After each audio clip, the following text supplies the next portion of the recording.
Theatrical Shenanigans special with John David Brown, Chris Plumridge, Robert J. LeBlanc. Hello there, and welcome to another Theatrical Shenanigans Father's Day special with me, your host, Rachel Feeney-Williams. Like all of our specials, I have 3 guests with me today, and we'll be listening to 4 plays about fathers and people's relationships with them. I'm especially thrilled to welcome these 3 guests, as they've all had relationships with Theatrical Shenanigans from the very beginning. So, let's not waste any time, shall we?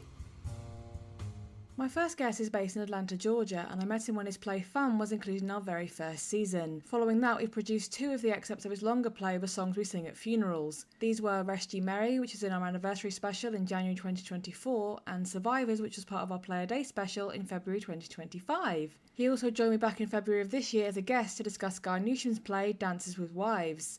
Outside of that, he's worked in theatres, schools and community organisations as a writer, director, actor and theatre educator, and his work has been performed in New York City, the UK and across the United States. It's a thrill to have him here. Welcome, John David Brown. thank you so much. Excited to be here. My second guest joins us from my side of the pond, from East Anglia, UK. I got to read many of his fabulous plays on New Play Exchange, and when I started Theatrical Shenanigans, his play Coming In made up the 3rd episode of our very first season. Since then, we've gone on to produce 2 more of his plays, A Ruby in a Sky of Diamonds in February 2024, and The Curious Tale of Master Moore's Untimely Demise in February 2025. Outside of that, he has now written over 30 pieces of various lengths, as well as starting his own production company in the form of Ruby Sky Productions. He's also begun turning his Bear series of monologues into beautiful animations, which can be found on YouTube. It's so lovely to have him here. Welcome, Christopher Plumridge. Thank you. Thanks for having me. And last but certainly not least, my third guest is a titan in the theatrical world. His plays were the first ones I discovered on New Play Exchange, and he also joined me as a guest in the very first season of Theatrical Shenanigans, interestingly enough, to discuss Chris Plumridge's play Coming In. Since then, he's made 2 appearances as a panellist on The Panel Presents, and I have had the honour of producing 2 of his plays. The first was The Angel in February 2025, and then Familiar in January 2026. Outside of that, his list of achievements are as long as my arm. He's an internationally produced award-winning playwright, actor, voice actor and artist, as well as being the producer and head writer of the comedy ensemble Bald Dash Academy. He's also the owner and lead writer of the interactive mystery comedy company Sleuth Mystery Entertainment. Quite frankly, it's a miracle he's here today. Welcome, Robert J. LeBlanc. Thank you, Rachel. I'm super excited. It's a thrill to have you all here. So, we start this special with possibly a complicated, possibly a simple question. Who knows? What does Father's Day mean to you? And we'll start with John. Oh, well, I've got 2 little ones right now, baby and a 4-year-old. It's the hardest and best thing that's ever happened to me. And so, yeah, I think a lot about that on Father's Day. You know, they're too little to do much for me right now. You know, their celebrations are going to be limited. But it's a day that makes me think a lot about, you know, my own goals and priorities and how much they've changed because of these 2 little tyrants, you know, ruin my life. But it doesn't make it any less special. It's a really special day. Chris, what about you? Well, for me, Father's Day itself, I think it's been a more recent thing in the UK. When I grew up, it was only Mother's Day. My parents were Church of England, and we did a big thing for Mother's Day at Mothering Sunday. And it was only sort of later on, sort of perhaps in the 90s or so, that sort of Father's Day, I think, perhaps came over from America and became a thing. But for me, it's I'm a stepdad. It was being a stepdad was difficult at the start, but no, it's been a pleasure helping them to helping my wife to bring them up. We have a good relationship. We have a good laugh. So yeah, that's kind of what it means to me. I'm proud to be a stepdad. Bob, are there any words left? Father's Day itself seems weird to me. I'm a dad. I have 2 teenagers, and I don't need a special day for me because I have them every day. They're in my life. I am lucky to be able to be a dad. And that works for me. I made a choice, and I'm lucky to have them in my life. That's enough for me. Okay, so now we move on to the main reason we're here, to listen to 4 plays relating to fathers and relationships with fathers. Our first play is entitled Father's Daughter, and I will let John tell you what to expect and where it came from. Sure. So this is from a play made up of 1 act that I wrote called Songs We Sing at Funerals. So this does take place at a funeral. However, that funeral might not be totally legitimate. And so, yeah, this is definitely a play about a complicated dad and loving people, and yet sometimes that is not enough to keep them in your life. So, yeah, that's Father's Daughter. Theatrical Shenanigans presents Father's Daughter by John David Brown.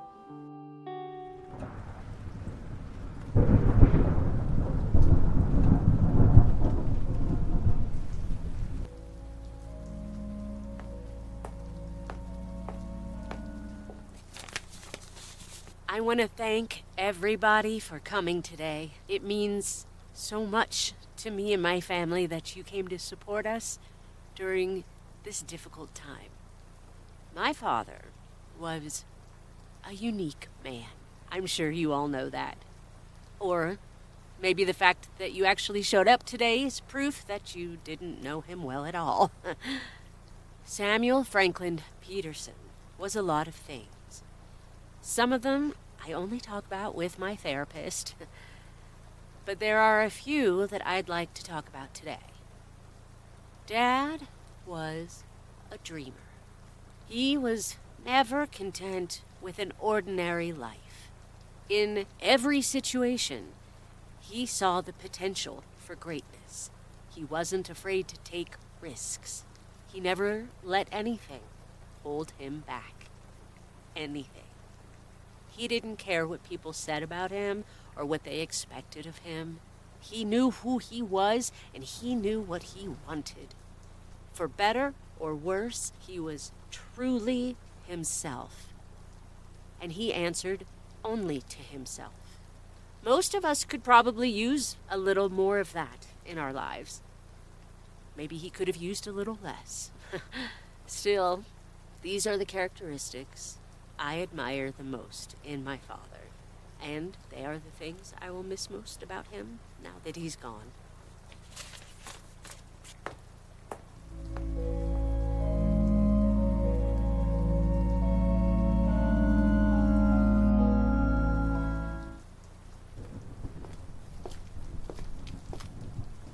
What happened to you, you crazy old man? It's a pretty good story. Dad! Hey, baby. Hey, now, it's okay. Don't die on me. It's not your funeral. You have to be kidding me! No joke. It's me. You, of all the things you've done, I can't believe. Believe it, baby. I ain't a ghost. You're gonna be after I kill you! Now, don't get all worked up. Just be happy I'm still here. Happy? You think I'm happy to see you? Did you listen to anything I just said up there? Yeah, I did. Are you really in therapy? With one of those shrinks? That was your big takeaway? And why was there only a graveside? You didn't think your dear old dad deserved a proper church funeral? Well, dear old Dad, I didn't want to put the preacher in the awkward position of either lying and saying you went to heaven or making everyone real uncomfortable about you being in hell. Hey now, watch your mouth, girly. You're talking to your father. No, my father is dead. I just gave the eulogy at his funeral. Okay, I know you're upset. I understand. I'm sorry I had to do it this way. But that's why I'm here now, to explain myself. I told you. It's a pretty good story. I know the story, Dad.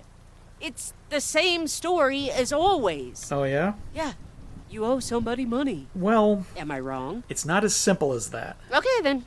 Go ahead. Explain it. Well, it's not just one person.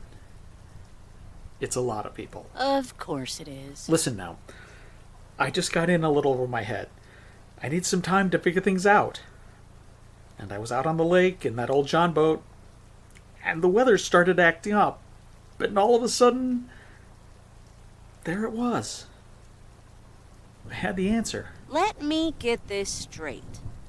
Instead of paying back the money that you rightfully owed, you decided that a better solution was to sink your boat in the middle of a thunderstorm and then disappear so everyone would think you would drown. Gotta admit, it's not a bad plan. Do you know who everybody includes?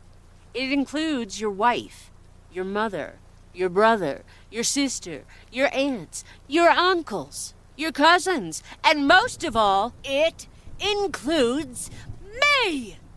It includes me! Your only daughter, the only person on Earth who has actually stuck up for you all these years. The only person who still believed that you weren't lower than mud. It includes me! No, don't touch me! Don't! It's okay now, baby. It's okay. I'm sorry. I'm real sorry. I'm real sorry. Yes, you are. I am. I'm sorry. And I know I haven't been the best father to you. I know it hasn't been easy. But you're right. You have been the only one who's ever stuck up for me. Who's ever seen the good in me. Me and you, we always understood each other. Nobody ever understood me. Not my dad. Not my mama. Sure not your mama. But then you came along. My smart, strong girl. You were better than me. Better than I'll ever be. You're a good, church-going Christian girl, but you still understand me. And you mean the world to me, Jeanie. You always have. Then why did you leave? Or, at least, why didn't you tell me before you did? It wasn't a thought-out thing. I was just out there, and I got the idea, and I just did it. You know me. I'm not good at thinking things through. I do know you. You're the only person who does. So, what do you need? Hmm? Come on, Dad. You didn't just come here to get a hug. You need something. What is it? Well, there are a couple of things. What are they? Like I said, I didn't exactly plan this out. So it's not like I brought a suitcase with me. Clothes, food, money, got it. Not much. I don't need much. I just need to get out of here and lay low for a while. For a while? What are you gonna do? Show back up in a couple of months? We're standing at your grave. I don't know yet, Jeanie. I don't know. For right now, I'll probably head north. I know some people there. Oh, you know some outlaws there. They'll help me out. That's all that matters. What else? What do you mean? What else do you need? Okay. This next one is a bit of a doozy. Just tell me. I need you to go into the backyard tonight after your mama's asleep. Right behind the doghouse. You just need to dig down about 2 feet into the ground, and you'll find a metal box. What's in the box? Don't worry about that. Just bring it to me. What's in the box? Just a couple of things I had stashed away in case... In case you ever faked your death. Now, Jeanie, don't be like this. Just bring me the box and a few changes of clothes and some peanut butter sandwiches. Then I can be on my way. So it's money? What? No, it's not money. Just some old keepsakes. Then why didn't you ask for money? You asked for clothes and peanut butter sandwiches, but not money. How come? 'Cause I don't want to take money from my daughter. I've been a lousy enough father, but I'm not that lousy. Since when? You seemed perfectly content to be that lousy every time you borrowed from my birthday money, or graduation money, or church offering, or college fund, or... Well, I'm trying to be better now, okay? How much money is in the box? I'm gonna check it after I dig it up, so you might as well tell me now. You can't check it. It's locked. And believe me, it's not a box you can just break into. You gotta have the key. You mean like this one? That's not the key. I have the key. Sure looks a lot like this one. When did you... About 2 years ago. You gave me your keys to go crank up the car, and I noticed you had a new key on your key ring. The next day, I made a copy. I didn't know what it was for, but I know you. It's money. How much? Fair sum. Is it enough to, I don't know, pay back all the debt you owe? It's not that much. But enough to at least make a nice dent. I don't know. Dad, I want you to think about something. Did you think your debt would die with you? Did you think the people you owe all this money to would just disappear because you did? They are going to come for that money. And they are going to come for Mom and me. But we're not going to pay them. You are. Jeanie. I've spent my entire life trying to convince myself you weren't the person everyone said you were. That deep down, you do love me. Of course I love you, baby. But not more than you love yourself. You know that's not true. You want to talk about what I know is true? The truth is, my life was better when I thought you were dead. If you're gonna run, you probably have about 10 minutes to get a good head start. That's how long it'll take me to get to the police station. Baby. Goodbye, Dad. I hope you enjoyed your funeral. Jeanie, come on. We can figure something out. There's another way we can do this. You wouldn't sell me out like that, would you? I guess I'm just my father's daughter.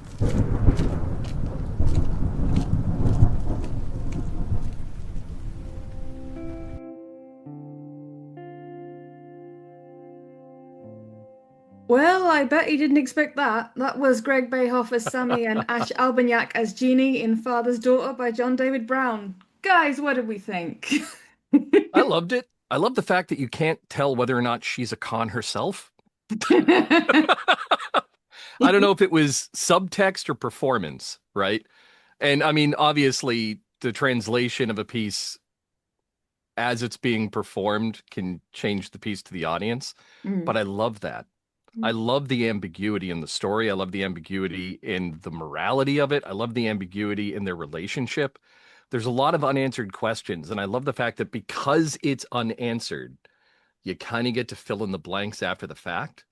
There's a lot of what ifs. And in a short play in particular, it is exactly what I want at the end of the play.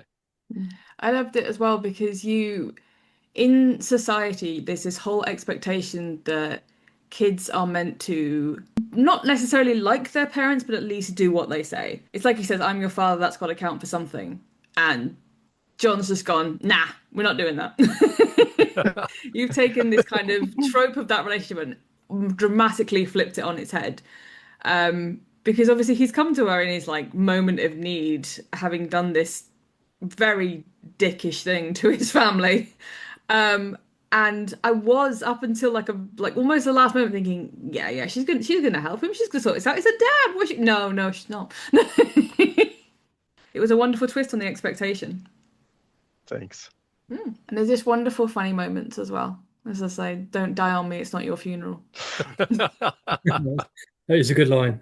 I do think you're totally right, Bob. I like whenever I'm working with actors, I kind of refuse to give them any subtext for the character. I'm like, figure it out. I don't want to influence the way that this is going to go for you. And I thought these actors are both wonderful. I thought I loved the way, again, that she did characterize it, where she's never coming across as a wilting flower. She is coming across as like, yeah, you could see someone who is capable of doing all the things he's doing, but making a choice not to, or making a choice to maybe use those abilities in a different way. But yeah, cut from the same cloth, but making a different choice. Basically she's using her powers for good. That's how I like to view it. Especially in the way this actor performed it. She was wonderful. The lack of definitives in the show itself, I think, is really important. I mean, we write in a collaborative medium, right? Our shows can't exist without the performers, the director. Nothing can exist without the audience. So giving the performers the ability to find their character and make their own choices, I think, is really important. It also gives us as writers the gift of seeing the meaning of our work through another person's eyes, almost finding our own meaning through another person's translation. Yeah, absolutely. I think Freddie Mercury said about his songs, said, do what you like with my songs, but don't make them boring. Yeah. could you make anything from Freddie boring? That's perfect. Probably not, no. But I mean, I don't know anyone else, but I go into this wonderful kind of emotional roller coaster with Sammy because there's that moment of like he's done this horrendous thing, but then he does reveal himself to be in a moment of weakness because he owes somebody money, and then you just realize he's just a little bit thick. It's like, you know, if you're gonna fake your own death, you can't come wandering back into people's lives a couple of months later. It doesn't work that way. I thought it was great. I love that twist in it. I like to read plays or hear plays where just something takes me by surprise. It doesn't have to be a twist at the end, but it's when just she pulls the keys out. Yeah. So it just wow, he just suddenly appears, and he's, you know, for a second or so, I thought, oh, maybe he's a ghost, and then it's made very clear he isn't. So I thought that was good. I like that. I like that sort of. I like seeing something unusual in a play or hearing something unusual. And that's good. I particularly enjoyed that moment. And the other thing you've done as well is you've made me want to know more about him specifically because of what the rant Jeanie goes on about his life. The fact that he's, you know, there's loads of times he's owed people money. You know, the people he's got involved with are dangerous as well. And you get to the end of that and you're just like, well, now I want to know why and where and who. And it's great. I love plays when you get to the end and like, yeah, but now I want the next bit. Now I want the next episode. The fact that he says you wouldn't sell me out like that, would you? And then she says, I'm just my father's daughter. Because I thought, ooh, who's he sold out then? So yeah, it's a piece that perks the interest like pretty much with every other line. At least for me, I can't speak for everybody. Yeah, certainly. I think as well is like we were saying, sort of. I think Bob touched on a bit about how audiences perceive a play, or how a production would take it, how a drama group would take it on. Because when he, how Jeanie reacts to Sammy just appearing, she could be completely and utterly shocked, or she could be, oh right, well, here's a surprise. Called another one of your next trick, you know, and just giving that option to the group to actually just to the production to sort of do it the way they want to. And well, I have been lucky. I've seen this scene 3 different times with 3 different actors, and it has been vastly different every time. Specifically, the way Jeanie has played the scene has just been so, like, one time it was sort of this, I'm so hurt by what you've done, I'm kind of crumbling in on myself. At one time it was this like, I'm so angry I actually might, you know, do physical violence against you in this moment. Just like my rage is so built up. It's just it's been really interesting to see. Okay. Sticking with our American playwrights, our next piece is entitled What Left Unsaid. Bob, what can you tell us? I was in a 24-hour play festival. I was driving from when we got the assignment about what the theme was to where I was going to go write. And on the way there, my brain just started working in overdrive, and I kind of improvised a lot of the show, which is ironic because I had to write in a room with another writer. And when I write, I do not write quietly. We work in an auditory medium, so it's important to hear the dialogue. I mean, that's how you make sure it comes across naturally, the way that the pacing works. You really got to perform it when you write. And I couldn't. So this was one of the hardest plays I've ever had to write, not because of the subject matter, but because of the method. I couldn't speak. So it took me like 2.5 hours. But when I was taking a look at the theme of Father's Day, I wanted to focus on all aspects of what that means, where it's not necessarily always about celebration. There's also fallout. Violence in particular lasts generations, and it's important to try to break that. And I wanted to play with a connection. Is it possible for 2 sides of the same abuse to identify that shared experiences might not be shared completely? So that's where it came from. I was lucky enough to actually see this performed the day after I wrote it. So, script in hand, it was done by a group in Newburyport, Massachusetts. The Actors Studio Newburyport, they did an amazing job, along with Velocity Theater. It was a real treat for me to see another translation, or to hear another translation in this. The fact that you got some of my favorite people on earth to do it means a lot too, but here we go. Theatrical Shenanigans presents What's Left Unsaid by Robert J. LeBlanc.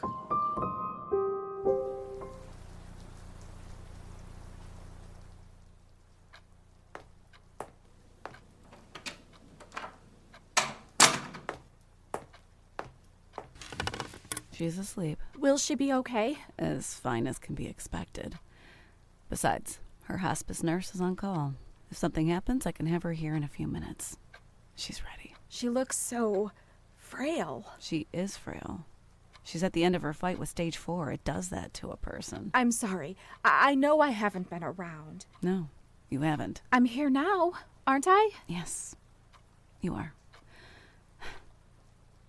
It's been a really tough few years. I'm a little raw is all. I wanted to come sooner. It's just that... We need a drink. You really think drinking is a good idea? Yes, I do. I'm not saying we should get drunk, but a glass of wine will help take the edge off. It's going to be a long night. Might as well try to make the best of it. Yeah, I guess it'll be okay. One glass. One glass. One very big glass. Sit down, relax. I'll be 1 second. I've been sitting long enough. It's a 6-hour flight from LA and another hour here from Logan. You know what they say. You can drive an hour in Boston and still be in Boston. Right, okay? I'm not sure what to pair with the death of a parent. Red's fine. Twist off? Yeah, I decided to go fancy for such a momentous occasion. It's usually wine from a box in this house. I guess this is my lucky day. Yeah, well, you've always had bad luck. I guess you weren't kidding when you said a big glass. If you fill the glass up enough, lifting it counts as exercise. It's been the only workout I've gotten lately. Here, do some curls. Thank you for taking care of Mom and not just for the wine. Pinot Noir. Felt appropriate. Dark. At least she had the courtesy to let us know she was dying. She always tried to be courteous. Dad just went off and had himself a heart attack. Selfish prick. He always had a temper.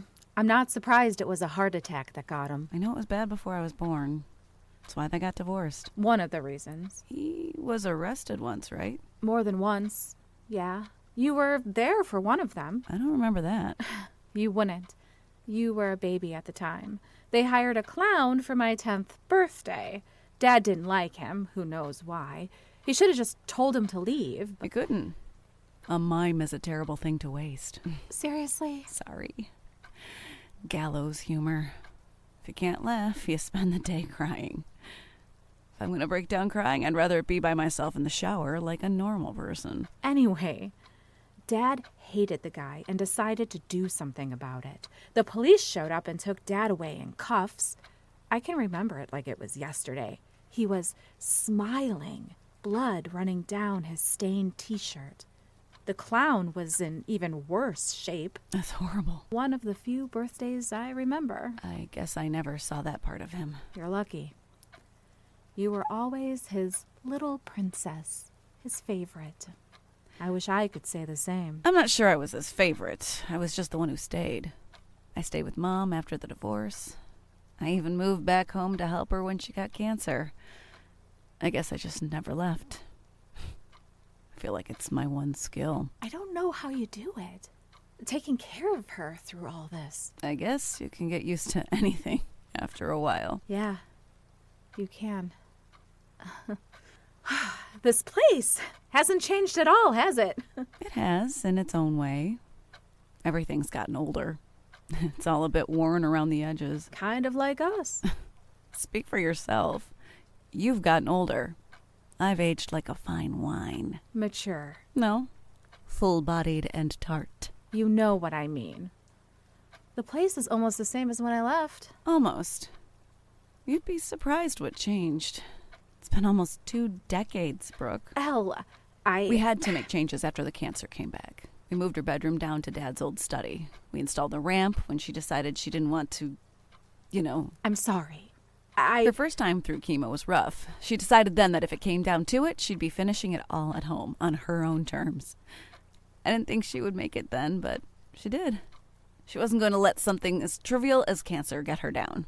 She's stubborn. She's always been. Not stubborn enough, it seems. I wasn't sure you'd make it. I almost didn't. My flight was delayed. I should have come sooner. Yeah, you should have. You cut it pretty damn close. She's been asking for you. Do you know that? I think the only reason why she lasted this long was because you promised her you'd come. I'm here now. Yeah, I didn't see that coming. I said I'd be back. You did, and you are. I'm surprised. I wasn't sure you'd ever come back. Elle, can we not do this? It's been 17 years, Brooke. 17 years. I'm not sure if I'll ever have another chance. I may not have come home, but we still talk, don't we? Yes, when I have the time between work and shuttling Mom to her treatments. Talking online or a quick text isn't the same, and you know it. You haven't come home once. Not even for Dad's funeral. I had my reasons. I'm sure you think you did. And what about Mom? You haven't done anything other than a quick hello to her in over 17 years. Not even when you found out she had cancer. You know what they say, you can't come home again, right? They don't mean it literally, Brooke. All you do is think about yourself. You disappear after graduation, and I didn't even hear from you for 5 years.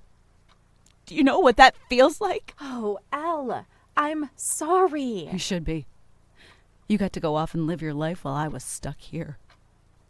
You didn't care about Mom or Dad. You didn't care about me. All you cared about was yourself. It wasn't like that. Wasn't it? Then help me understand. I looked up to you, Brooke. You were my big sister. The one person I had to go to when things got bad. You promised you'd be there for me, protect me, and then you were gone. You didn't just leave home. You left me. I didn't leave you, Elle. I didn't run away. I escaped. Now you're just being dramatic. Am I? You didn't see it. He loved you. I was a mistake. God knows he told me on enough occasions. I'm sure it wasn't that bad. It wasn't? It didn't matter how hard I tried. It didn't matter what I did. I was different. He could tell even then.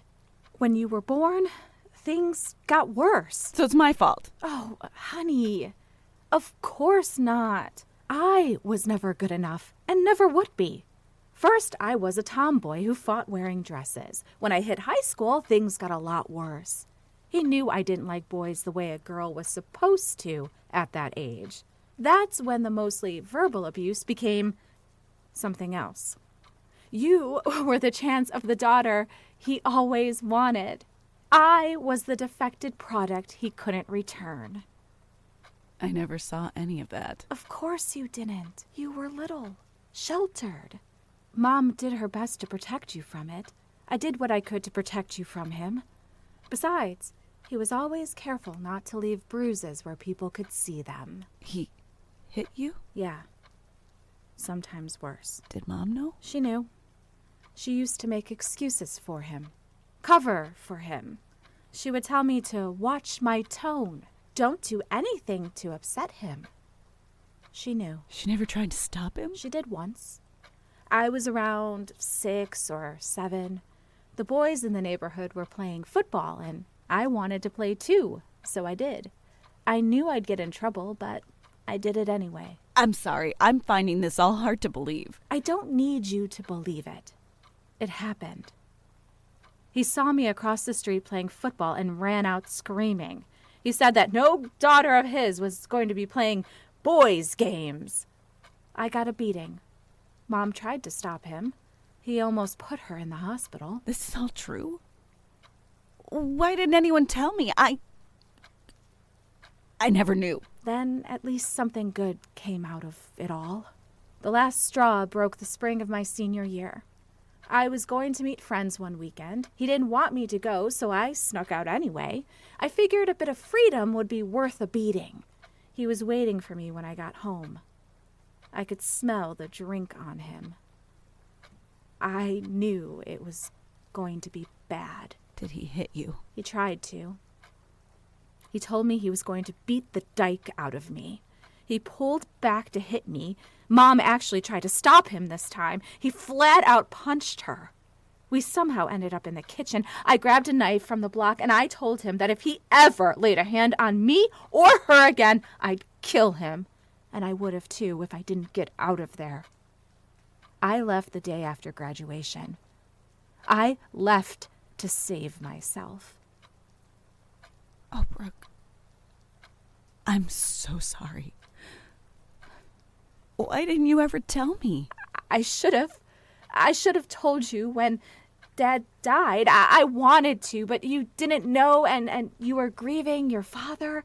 I didn't want to take that from you. Why didn't you come home after he was gone? They were divorced long before he died. It's complicated. It took a lot for me to come home now. I wasn't ready. I'm not ready. I'm not ready to say goodbye to her either. And I never left. But you're here now, and if we're lucky, we might get a few days with her. I can't imagine what you must be going through. No, Elle. I'm not sure if I'm ready to even talk to her. Why? If what you say is true... It is true. Yes, I'm sorry. It is true. And that makes her a victim too. You can't blame her for what Dad did to the both of you. Maybe I shouldn't. But I do. At least I thought I did. Now, I don't know. I know I should forgive her, but it's hard. I wanted more time. I needed more time. Time is the one thing we don't get. If you're not ready, why are you here? Because of you. You already had to face the death of one parent alone. I couldn't let you go through that again. I may have left home, but I never left you. It's been a really hard couple of years. I know. I'm sorry. I'm sorry I walked away. I may have left home, but I never stopped being your big sister. I love you. I've really missed you. I promise I'm here now. We need a drink. We have a drink. We haven't touched the wine yet. The wine is crap. We need the good stuff. I'm getting whiskey. Good stuff? You mean it has a cork? What do you think?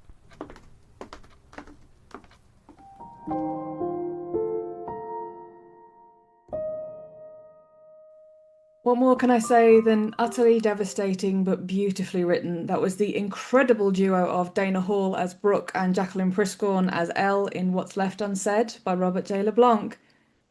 Guys, thoughts? The thing that struck me so much about this is the idea of you come from the same home, but your experiences are so different. It's just so messy. It's just so complicated. And that's what human relationships are. That's what families are. It's just these overlapping traumas that then trigger each other in all of these ways.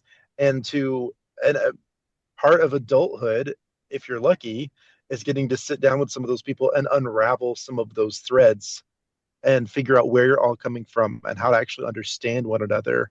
And I think this play is just such a great example of that. The thing I loved, and I've said this before about plays, is creating powerful characters that you see in front of you is one thing, but you have created a wonderful villain that you never see.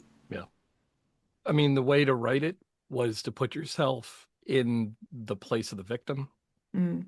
You had to. It was a real treat hearing that. I mean, you did get two of my favorite people on earth to perform it. So it was one of those, when it came across my desk, I knew exactly who I wanted from the word go. But there was moments where I did feel myself kind of smirk slightly, and it was just at unexpected places. It's like when Elle says Pinot Noir, it felt appropriate, dark. I don't know if it was because I quite like red wine, but it was just a moment. I was like, yeah, Yeah, I don't know what to pair with the death of a parent. Yeah. That's a great line. Yeah. Gallows humor is how we deal. And in my opinion, you see a lot of dramas that don't work because they don't have those moments of levity. It's just too heavy straight through, and that's not how we live our lives. Mm. A mime is a terrible thing to waste. Oh my Well, God. I'm sorry. I mean, it's That's it's a dad really joke if important. ever I I was going heard to say, one. in honor of Thank you. Father's Day, he Yeah. included I a had to dad get at least joke. one dad joke in there. Yeah. No, but it's here's the thing about laughter, comedy. It is the most intimate and naked emotion. Mm. If you can laugh and if you can make your audience laugh, you have them. Yeah. You have to put your guard down to laugh. Once they have their guard down, they're open to anything that happens in the show. It's going to hit them harder. So, yeah, it was important to me to get those in there. Yeah. Also, just to cheer myself up in the writing, because that was dark. Yeah. Yeah. Yeah, you do need it. What struck me is what just angers me so much, being a dad or being a stepdad, is that if you have a child, how can anybody be in any way nasty to their own child? But yeah, I really enjoyed it. It was just difficult reading. It was difficult writing. And I mean, we're lucky, I think, because we have not experienced that. Yeah. But one of the gifts that we have as playwrights is the ability to explore the uncomfortable, to try to find truths within that uncomfortableness, and hopefully have that relate to people who've lived it. One of the things that I really did relate to in this, because same, don't come from that background, but the idea of knowing how your pain will affect someone else. And so the way that it's like her reason for not just coming forward and just laying all of this bare is because knowing her sister did have this other relationship and not wanting to take that away. I love what she says about, you were grieving the death of your father. I couldn't take that from you.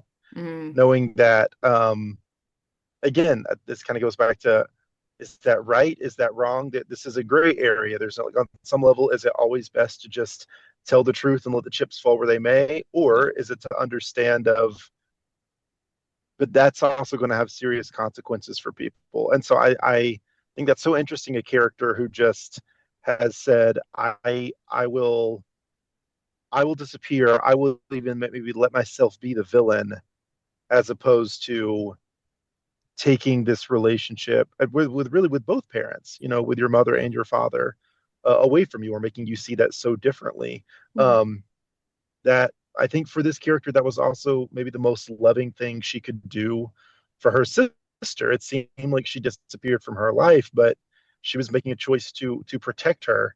And that's how she was being a big sister. That's how she's acting out of love. It's kind of, in ways, it seems like being more of that sacrificial parent than either parent ever was, and so I love that choice. And I think that's so honest and speaks to something so many people can relate to, even if it's just on a small level. But the ways that we shield and protect people, maybe those are right, maybe those are wrong, but they're coming from a place of love. Life is messy. Yeah. And I love the way you ended it as well, because you just had that massive, emotional upheaval of the two of them. They share the tender hug, and then you have we need the good stuff. The good stuff, do you mean it has a cork? So you're there with a slight smile on your face, despite all the, horrendous heartache that's just gone on. There's hope. There's a lot of hope. Yeah, there's a feeling of hope, as it were. I think with that in mind is my favorite. Well, one of my favorite sitcoms is always Only Fools and Horses. They took any difficult situation or sad or emotional and still made it funny, but in the most sensitive way. Yeah. And you just really warm to them. And I just think it was amazing writing, and I like that style of writing, and I try to use that when I can. I can't be on that level, but I try to aim for it. Yeah. ultimately, my view on writing in life is love always wins. So, yeah, the ending of the show, I hope, fits that parameter. Yeah, I certainly think it did. So now we pay a second visit to a father with a dodgy past. This play was written by me and holds a very special place in my heart. I lost my dear friend Les in November of last year. He was an actor who I performed with on many occasions, and I remember once he told me an amazing story about when he played a Scottish boxer in a one-act play festival, and he won an award for Best Actor for it. So I figured I'd honour his namesake with my piece, Fighting Hands. Theatrical Shenanigans presents Fighting Hands by Rachel Feeney Williams.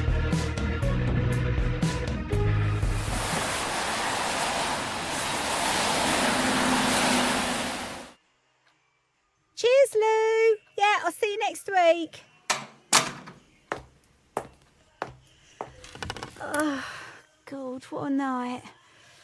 6 hours on these heels used to be an absolute doddle. Oh, and now... Oh well.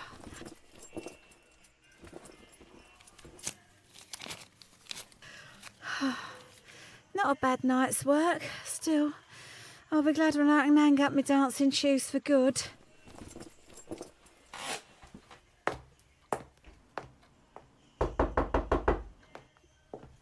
That you, Lou? What have you forgotten this time? Hello, Mags. What are you doing here? Well, that's not a very warm welcome, is it? Oh, I'm sorry. What the bloody hell do you want? You certainly have my people skills. I don't have time for this, Les. Just go back to the sewer you crawled out of. I just need 5 minutes, Maggie, that's all. What reason could I possibly have to give you that? Well, I'm your father for a start. Oh, sorry. I meant what legitimate reason could I have? Maggie, please. I'll be 5 minutes and then I'm out of your hair. Oh, fine. 5 minutes, no more. Nice place. Yeah, well, all those penthouse apartments on the river were taken. You don't want one of those anyway. All those floor-to-ceiling windows. Imagine a window cleaning bill. What do you want, Dad? Suppose a drink is out of the question. Dad! Only, I came all this way and I have this horrible cough coming on. Fine. One drink.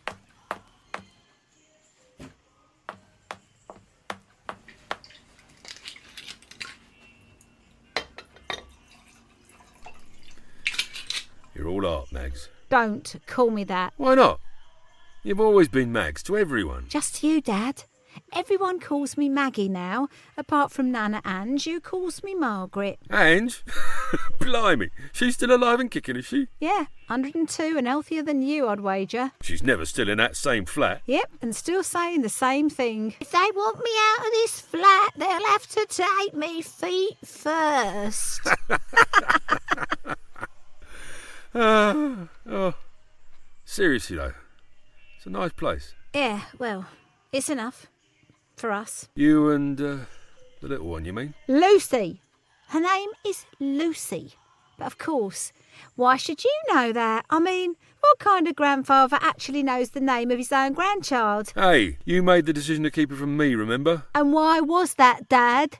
What possible reason could I have for not telling my child about a vicious thug of a grandfather who missed his own wife's funeral? Oh, don't bring all that up again. Why not? You're the one who came here and started this stroll down memory lane. How did you even find us anyway? I have my ways. Dad? Your Aunt Shirley. I told her I wanted to send a birthday gift. Well, I suppose 1 in 5 years are decent odds. I needed to see you. Well, I didn't want to see you. Mags. Maggie. I just wanted to talk to you. Well, I said all I had to say to you years ago. Love, please. Remember that day, Dad, when you walked out on us? It wasn't like that. Oh, really? Then what was it like? Because to me, it looked like I spent all of my childhood watching Mum wait up, not knowing if you were going to come home. It wasn't. And if you did come home, she then got to spend her night soaking your bloody knuckles in buckets of ice and treating bruises and cuts all over you. I was trying. Do you remember what she said to you that last night? What are you talking about? She stood in the middle of the room and she begged you. My mother got down on her hands and knees and begged you to stop for her, for me. We needed the money. Bullshit. Mr. Conway said he had a job for you in his shop. Slaving away in a butcher for pennies. At least it was better than having to watch you getting your head bashed in. You were always so dramatic. It was never about the money for you, not really. It was about your ego. What are you talking about? It was about you needing to hold on to being the champ for one more year. Leslie Steelhands Jackson. That name was all you ever cared about.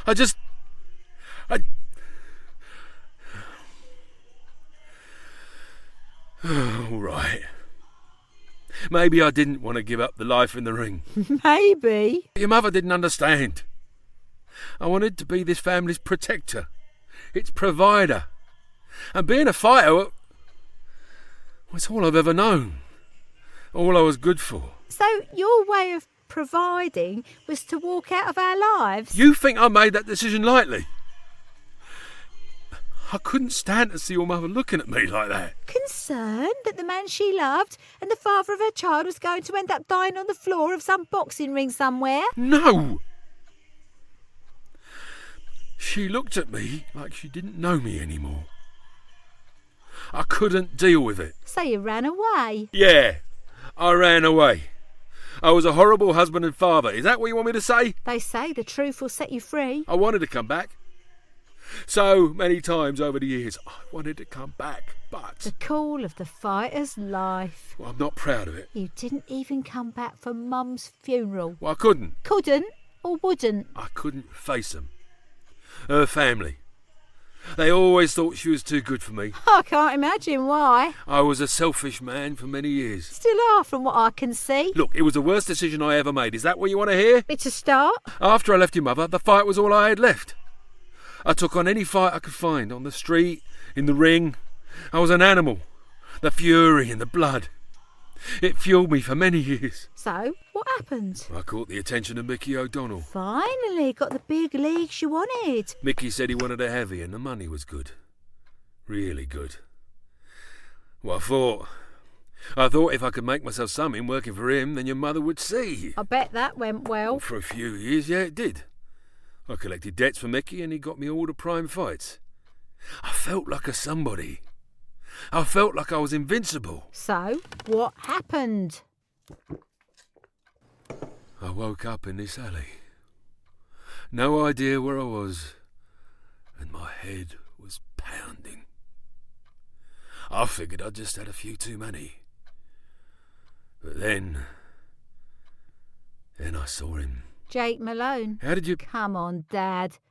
You beat the son of a well-known face to death and you think no one is going to be talking about it? The way his eyes were staring at me. I didn't even remember his name. Anyway, I called in Mickey and he arranged for the clean-up. Protecting his assets, of course. Yeah. Well, he said I was free and clear. But no matter where I went, I kept seeing his face. I knew I needed to do something. So I told Mickey I was done. Oh, yeah, and I'm sure he took that very well. He told me no one gets out of his company unless it's in a body bag or doing a stint in Nick. So what happened? It's not important. Of course it's bloody important. I wanted to come and see you before I left again. Dad? What did you do? Well, he was talking about you and Lucy and how it would be a shame if something happened to you, and I just saw red. Oh, Jesus Christ, Dad. I know. I couldn't let him hurt you. I know I failed you all my life, but I just couldn't let him.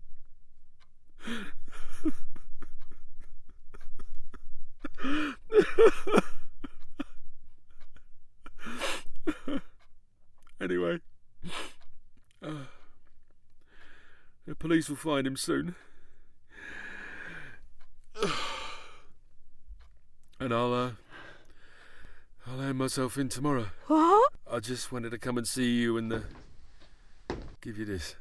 What is it? My redundancy compensation. Dad, what did you... Well, it's not a massive amount, But I knew Mickey kept a supply of cash in his desk for a quick getaway. Dad! But it'll be enough for you to take Lucy and start over somewhere else. She needs that. You both do. But you... Maggie, please. Just let me say this.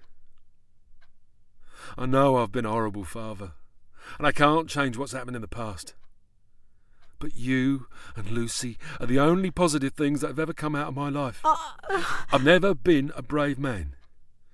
Oh, I'll stand up in a fight, but that's always been about my ego, and not about protecting those I care about. Dad, you... Listen, I've not been a brave man until now, but I'm changing that. I need to own up to what I've done. I need to make sure you and Lucy can make a fresh start, not haunted by my mistakes.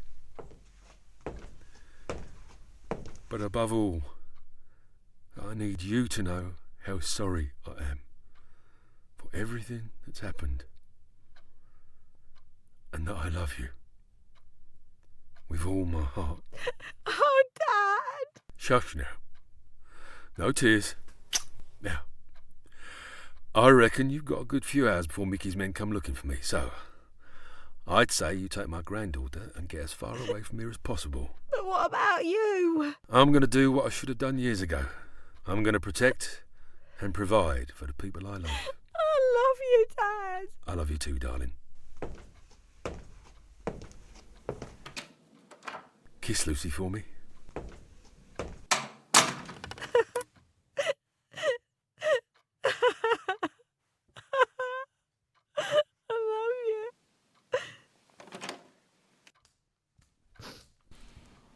Mummy? Oh, hello, love. Mummy, what's wrong?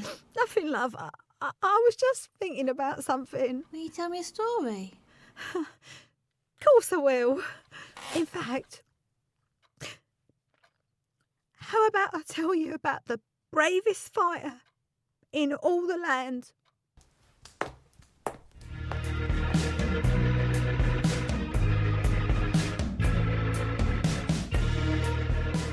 I do always love it when things have a decent ending. That was Kareem Cronfleet as Les and Tanya Rich as Maggie. Guys, what do we think? Please be gentle with me. There's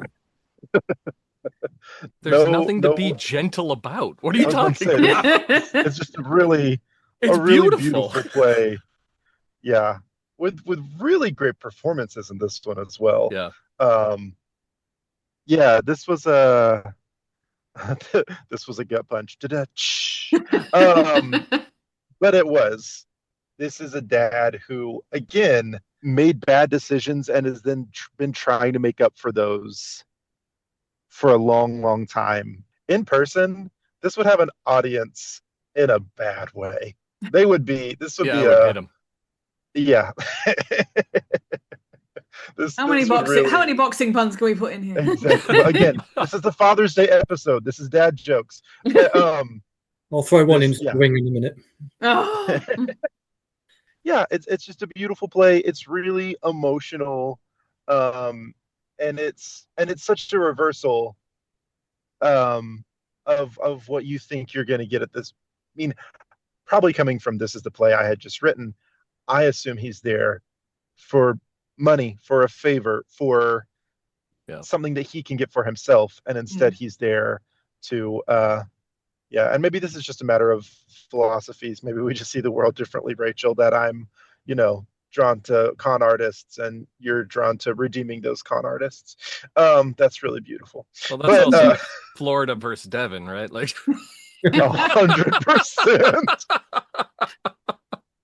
There's a fight you want to see. Oh, there you go, right? I mean, what's great about it, like we were talking earlier, whether or not these are plays about good dads, bad dads. This one in particular is a play about a dad trying to do his best and failing every step of the way, making bad decisions. But ultimately, it's in its weird, twisted way, it's a play about love. Oh, definitely. It's complex. There's some amazing lines in the show.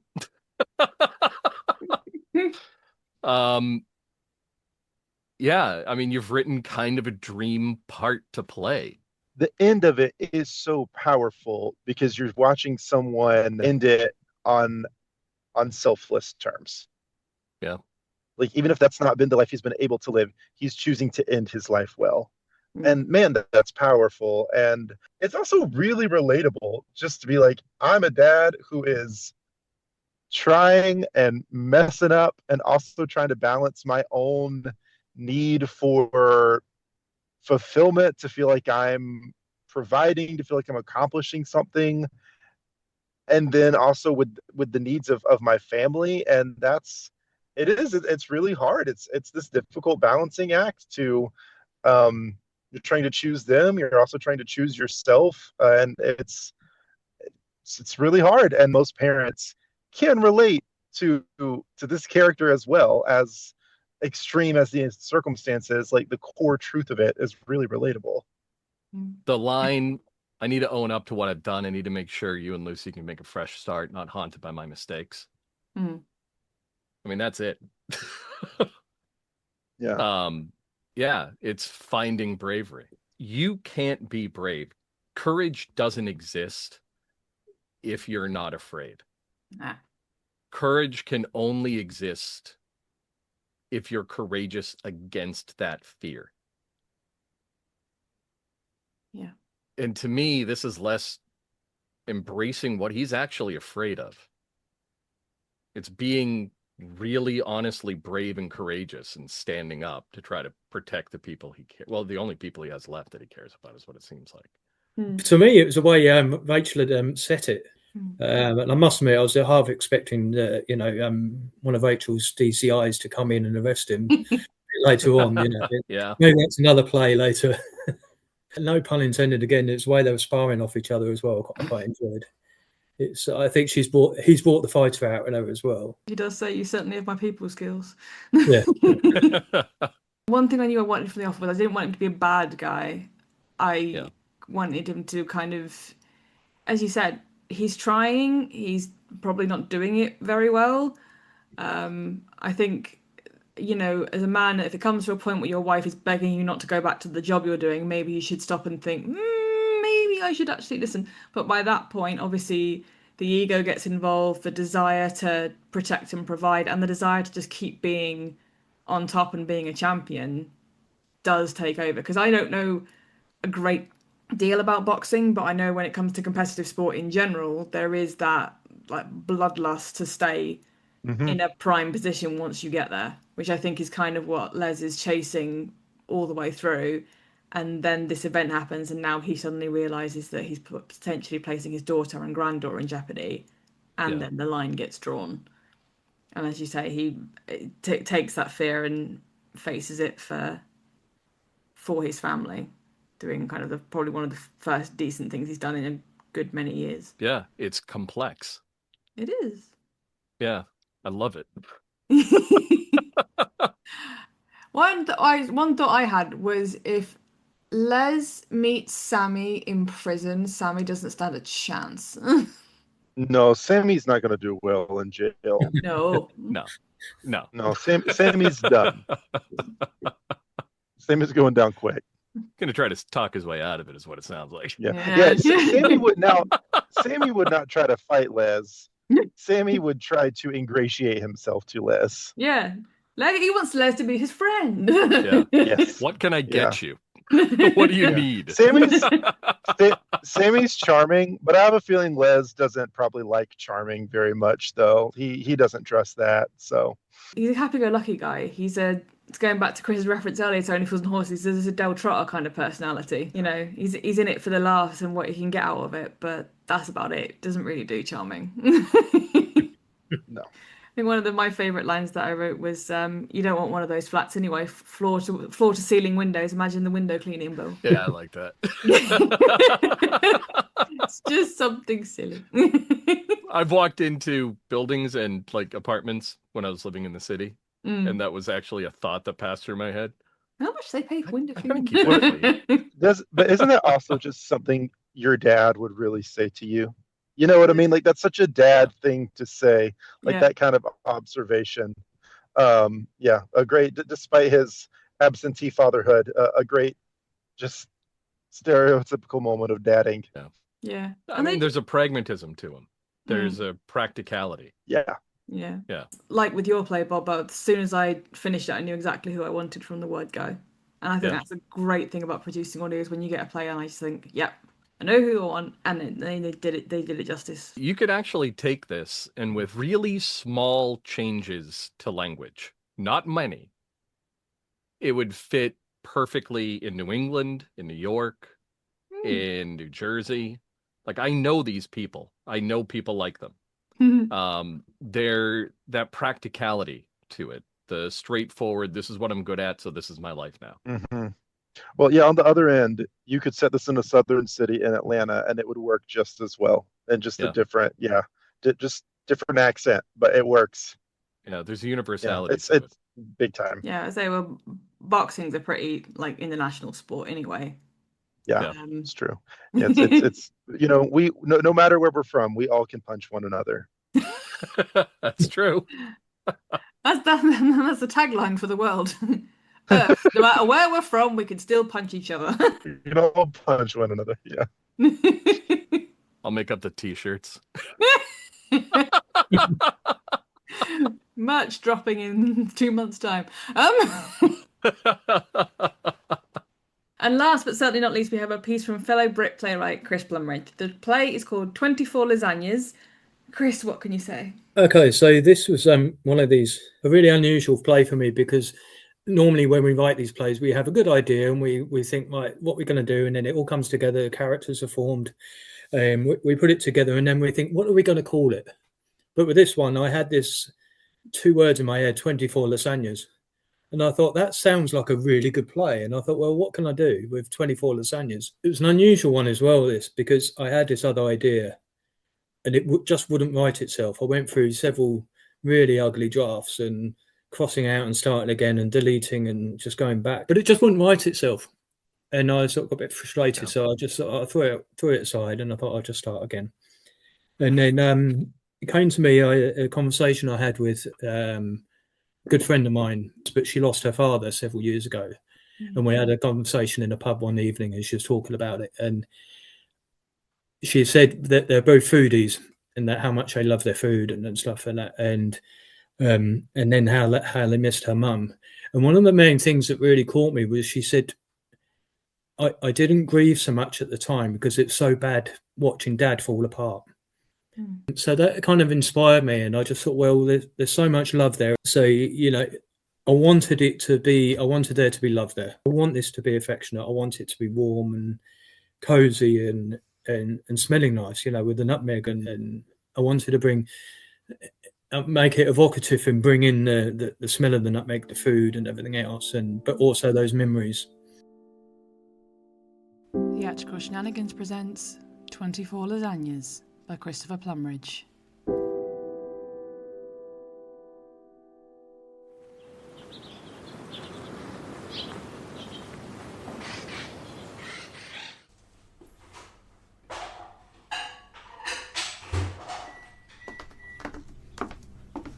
Dad, I'm leaving for the airport in 20 minutes. Why is the floor sticky? Don't step near the fridge. I've spilt a bit of the bechamel. It's very slippery. Is that another one? How many is that now? 23. This one's the 24th, the grand finale. 24 lasagnas, Dad. There are only 2 of us. Well, one of us once aboard that plane. Well, they freeze. You have a bad day? Level 4, Section B of the chest freezer. You can pull out a Tuesday night comfort unit. You can't cook your way out of this. The freezer is full. Mrs. Hackett called me yesterday asking if we were starting a catering business because you gave her 3 test batches. Mrs. Hackett is thin. Your mother always said the secret was the nutmeg. Just a pinch. Too much and it's a dessert, too little and it's, well, wet pasta. I can't remember if I put the nutmeg in the 12th one or the 17th. I think the 17th was the one we burned the edges on. It didn't need nutmeg, it needed an extinguisher. Ah, now she never burnt one in 30 years, Katie. Not one. She had this internal clock. She'd be in the garden or reading and she'd just stand up without a word, walk in here, and the timer would ding the second her hand touched the oven door. I know, Dad. She was a witch. I keep waiting for it. The ding.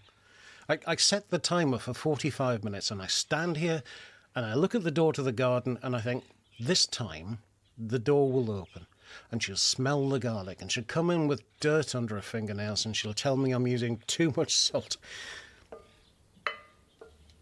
The timer just stops. And then the silence. It's empty. You're trying to build a wall of pasta between you and the quiet. I get that. But you're going to drown in bolognese before I even get to Glasgow. I just don't want you to go back to that apartment and eat toast. You eat like a person who's forgotten how to chew. Your mother worried about your efficient meals. Katie eats like a tortoise, she'd say.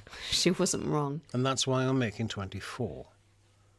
One for every month he'll be gone. 2 years of Sundays. If I can't be there to make sure you're... Well, if we can't be there, well, at least you'll have the nutmeg. Dad, I can't take 24 lasagnas through Heathrow. I'd be tackled by a sniffer dog. Ah, they'd let you through once they smell the bolognese. We're going to run out of cheese, Dad. I have 3 more bags of mozzarella in the fridge. I meant... We're going to run out of things to fill the time. You're making these because when the oven timer goes off, it's the only thing making a noise in the house. It's a very loud timer. It is. What should we label this one? The Last Stand. The Nutmeg Queen. Done. You're going to miss your flight. I'll miss it. And the one after. It takes 45 minutes to bake one of these, right? 45 at 180 degrees C. Okay. Set the timer. Let's eat one together. We'll leave 23 for the freezer. We'll eat the one she would have liked the best. We'll need the garlic bread. Don't even start, Dad. I'm not staying for 24 loaves of bread.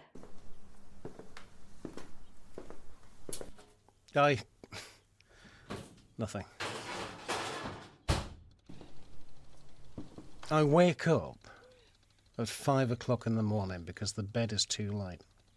For 30 years, there was a certain gravity to the left side of the mattress, a pull. And now I feel like I'm drifting off the edge of the earth. I come down here because the kitchen's the only place that still smells like her decision-making. She didn't just cook. She resolved things. A pinch of salt for a bad day at work. Extra basil if the car wouldn't start. And the nutmeg, well, that was for the big things. The we're going to be okay ingredient. So I stand here and I count. 1 layer of pasta for the day we bought this house. 1 layer of sauce for the night you had that fever that wouldn't break. 1 layer of cheese for every year I got to wake up next to her. And by the time I get to the top of the tray, I've built a little monument. People say, Robert, you have to move on, but where's on? Is it in the living room where a chair's empty? Is it in the garden where the weeds are starting to win? No. On is here. If I keep the oven at 180 degrees, the house stays warm. If the timer's ticking, the clock hasn't stopped. So I make 24. Because if I only made 1, it would be gone by tomorrow night. And then it would be just me in a cold kitchen with no reason to set the dial. I'm not feeding the neighbourhood, Katie. I'm just trying to make enough of her to last until I see her again. I'm just trying to make sure that when the quiet finally gets too loud, I've got something to chew on. Oh, Dad. You know, I haven't used my stove in 3 months. I buy those pre-washed salads. I eat them standing up over the sink, just like you said, efficiently. I thought if I didn't make the flat smell like her, I wouldn't have to notice she wasn't with us. Oh, salads. They don't have any soul, Katie. No, they don't. They're just cold. I see you making all these, Dad, and I want to scream. I want to tell you to stop because it's messy and it's illogical and it's making the house feel like a factory for a ghost. But then I think about my freezer at home. It's empty. It's got a tray of ice cubes and a bag of frozen peas I used for a bruised knee last year. And I realise I'm scared to go back there. Because when I open that freezer door in Glasgow, there's no Section B. There's no Tuesday night comfort unit. There's just the sound of the motor running. I've been so busy trying to be the strong one, the one who handles Mum's estate, her bank cards, closing her accounts, that I forgot how to be a daughter who misses her mum. I forgot that grief isn't a checklist, it's a recipe. You're layering her back into existence one tray at a time. And I've been trying to starve her out so it wouldn't hurt so much, but looking at these, I'm just so hungry. I'm hungry for the nutmeg, I'm hungry for the argument about the salt. I'm hungry for the version of us that isn't survivors. So fine, we'll pack them, we'll find a way. If I have to buy an extra suitcase and fill it with ice blocks and flight-approved coolers, I will. Because I can't go back to eating a salad over a sink, Dad. I need to know that somewhere in my kitchen there's a little bit of her waiting for a bad day. Open the oven, Dad. The timer's about to go off. Which?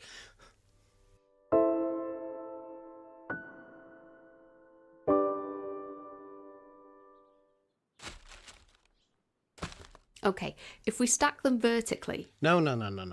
You'll lose the structural integrity. The bottom ones will just become pasta pancakes. We have to go alternate, like a brick wall. 13, 14. Dad, the zip is already straining. Well, give it more persuasion. Use your knees, Katie.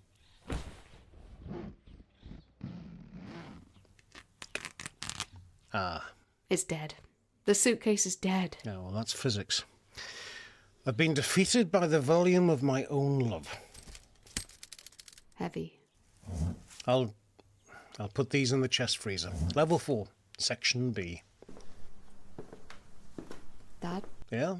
Don't just leave them there. Don't wait for a bad day to eat them. Eat one on a Tuesday, because it's Tuesday. Eat one because you like the way she laughed at your jokes. I don't know if I can eat them without someone to tell me they're too salty. Call me. I'll tell you they're too salty over the phone. Every single night. Katie? Yeah, Dad? I'll save the nutmeg queen for when you come home. Deal.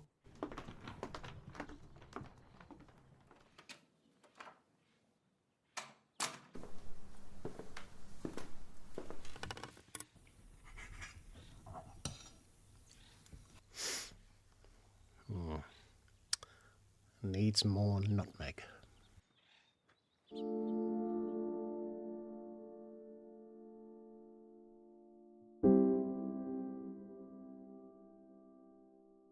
I'm not going to lie, that was a absolutely lovely piece that has now made me feeling hungry.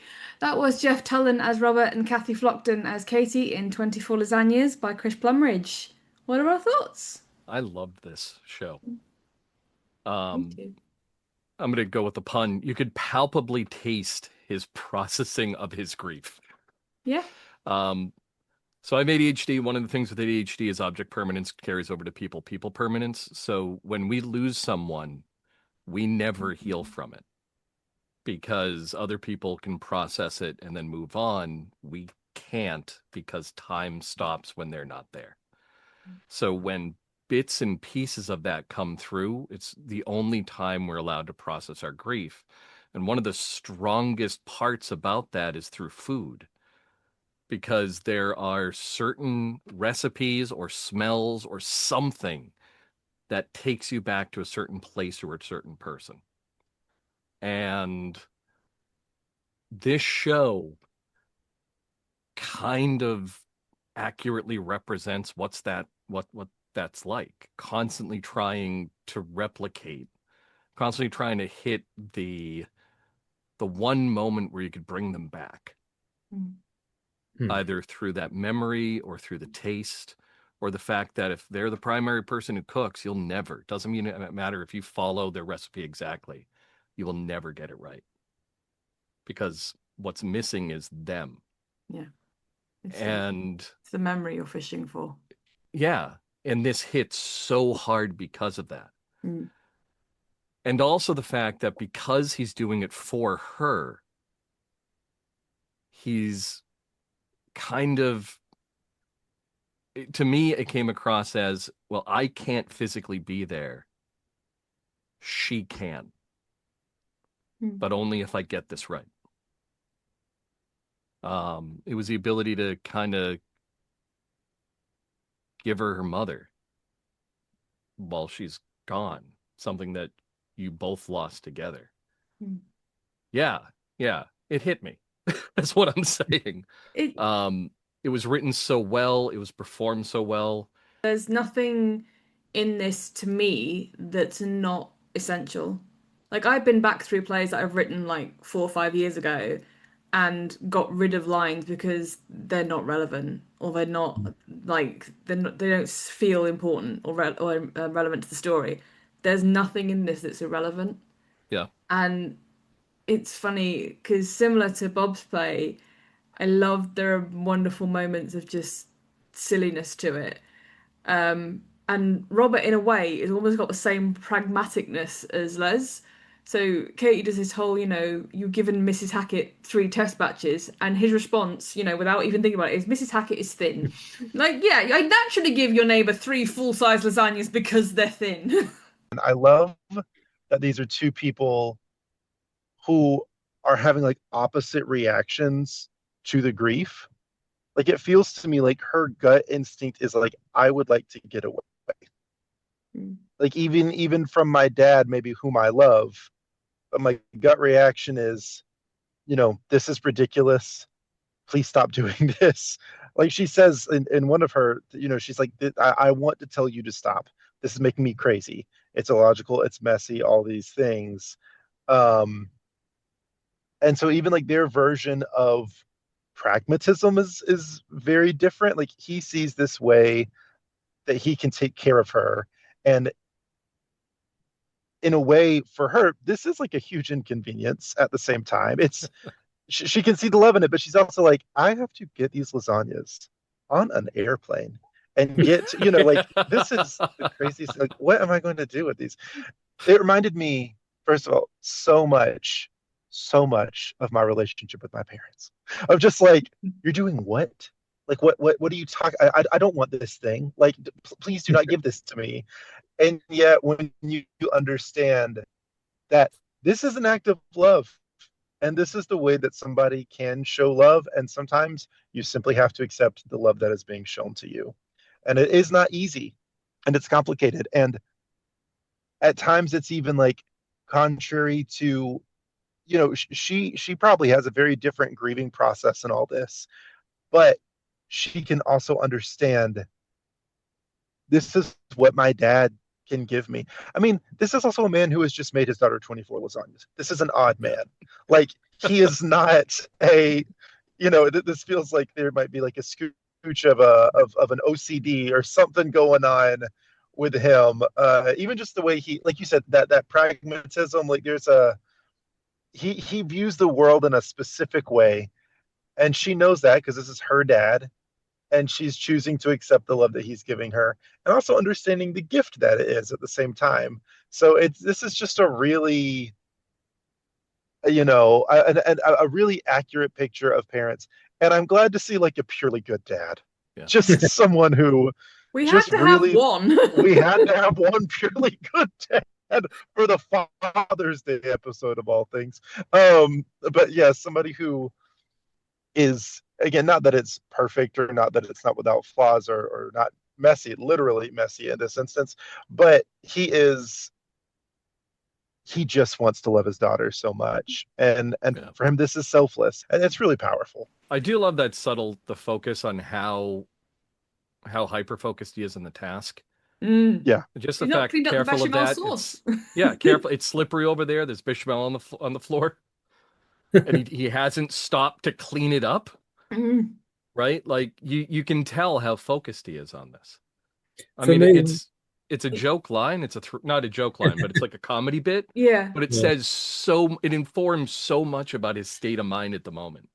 I love I it. think there's an element of perhaps my own parents in it, that my dad's always sort of worried about if he does a recipe of mum's that he gets it right, and he still thinks sometimes, well, I've got to get it right. It's got to be the right amount of salt or the right amount of nutmeg. And I think me, as I was writing it, he wanted to carry that on. He wanted her legacy to carry on living, in the house as well. So that was important to me to get that across, that he just wanted that was his way of having her there as well. One thing I have to commend you on, Chris, and I never thought I'd say this in my entire life, you've managed to get philosophical about the cooking of lasagna. Katie's line, you're trying to build a wall of pasta between you and the quiet. I was like, he's managed to get philosophy into the cooking of lasagna. Yeah. I Well, don't think she's a I've witch. ever said that to anyone, ever. That is probably my favorite line in the show, the end of her monologue at scene 1. Mm. Dad, the timer's about to go off. Witch. Yeah. I did love the fact that Robert thinks of his own wife as a witch because she managed to never burn a lasagna in 30 years. It is magic. It's not magic, it's cooking. It's living without Cooking. time blindness. Also, I mean, cooking is putting a bunch of ingredients in a pot and then something else. It's kind of magic. It's transformative. Yeah. Again, going back to similar to Bob's play, it's got like really touching, like quite heart-wrenching moments, and then suddenly it's back about the pasta. So you're saying it has layers? Oh dear. But no, I say it's a beautiful piece, but blooming hell, Chris, I was starving when I got to the end. Oh, I did think, Chris, if you get to direct this, please have somebody be cooking a lasagna in the theater during the piece. Yeah. So the smell is like yeah. wafting in for the definitely, yeah. audience. I think that would be so good. I say you create wonderful sensory images because, like you say, you can almost like smell the nutmeg, and the kind of images I was stuck with afterwards was the idea of this poor girl being tackled in Heathrow by a sniffer dog for carrying lasagna through Heathrow security. So you've Yeah, not I want to only be like, girl, you got to rent a car. You Yes. cannot fly. I cannot hate to fly with break that it much to you. lasagna. But it's like, obviously, because I say the border between England and Scotland is like, can you imagine driving across that and trying to explain to them why you're carrying 24 lasagnas in the back of your car? Be like, hi, I'm grieving my mother, and therefore I have I'm grieving my 24 mother and my lasagnas father is in my car. insane. Yeah. And also, how would you drive with 24 lasagnas in the car? I mean, with the way I drive, they'll be all over the boot. They'll be all over the stuff, there'll be pasta sauce everywhere.